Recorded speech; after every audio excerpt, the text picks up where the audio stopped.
നമ്മൾ എപ്പോഴെങ്കിലും നമ്മളോട് ചോദിച്ചു നോക്കിയിട്ടുണ്ടോ ആരാണ് നമ്മുടെ യഥാർത്ഥ ശത്രു എന്ന്? ഒരു പക്ഷേ പല മുഖങ്ങളും നമ്മുടെ മനസ്സിൽ ഒരു മിന്നായം പോലെ വരാം. എന്നാൽ ഞാൻ അവരെക്കുറിച്ചൊന്നുമല്ല സംസാരിക്കുന്നത്.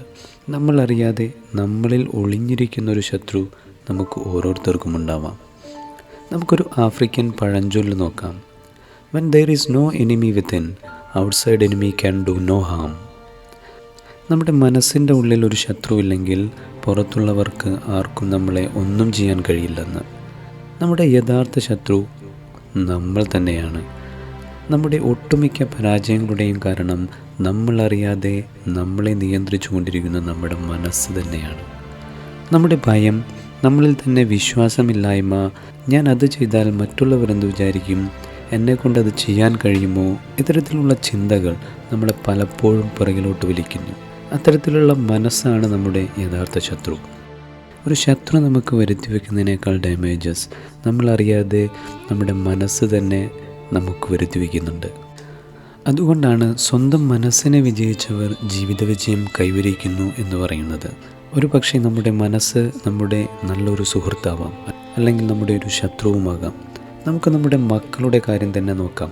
1 വയസ്സ് പ്രായമായ ഒരു കുട്ടി എത്ര തവണ വീണിട്ടാണ് അവൻ നടക്കാൻ പഠിക്കുന്നത്. എന്നാൽ ഒരു തവണ നമ്മൾ പരാജയപ്പെട്ടാൽ അതോടുകൂടി നമ്മുടെ ശ്രമം തന്നെ ഉപേക്ഷിക്കുന്നു. അവർ നമ്മെപ്പോലെ ആയിരുന്നെങ്കിൽ ഒരിക്കലും നടക്കാൻ പഠിക്കില്ലായിരുന്നു. മക്കളുടെ നിരന്തരമായ പരിശ്രമമാണ് അവർക്ക് അവരുടെ കഴിവുകളെ വളർത്തുവാൻ സഹായിക്കുന്നത്. അവിടെയാണ് നമ്മൾ നമ്മുടെ മക്കളെ കണ്ടുപിടിക്കേണ്ടത്. നമുക്ക് പറയാം അവർക്ക് നഷ്ടപ്പെടാൻ ഒന്നുമില്ല എന്ന്. എന്നാൽ നമ്മളും വ്യത്യസ്തരല്ല. നമ്മളും ഒന്നും നേടിയെടുത്തുകൊണ്ടല്ല ഇവിടെ ജനിച്ചു വീണത്. അതുകൊണ്ട് തന്നെ ഇനി നമ്മുടെ പരാജയങ്ങൾക്ക് മറ്റുള്ളവരെ കുറ്റപ്പെടുത്തുന്നതിന് മുമ്പ് നമുക്ക് നമ്മോട് തന്നെ ചോദിച്ചു നോക്കുക, എൻ്റെ ഭയം, എനിക്ക് എന്നിലുള്ള വിശ്വാസമില്ലായ്മ ആണോ എന്നെ പുറകോട്ട് വലിക്കുന്നത്?